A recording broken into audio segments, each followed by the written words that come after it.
The burden of the mind. Once upon a time, Buddha was walking with a disciple. They had both taken celibacy vows. They vowed not to marry or to be in the company of female friends. They were not allowed to even talk to women. They had decided that this was the path to God. They wanted to focus on enlightenment. The disciple and Buddha were traveling from one village to the other, through a dense forest filled with animals and birds. Buddha was explaining to the disciple the purpose and meaning of life. They came across a river. The river was deep and the currents were fast. The Buddha and the disciple were very strong swimmers, and decided they could swim across to the other side of the river bank. Just as they were about to enter the river, a young woman came running, and pleaded for help in crossing the river.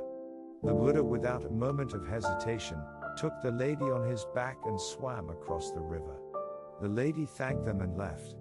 The disciple and the Buddha walked in silence for a long time after that.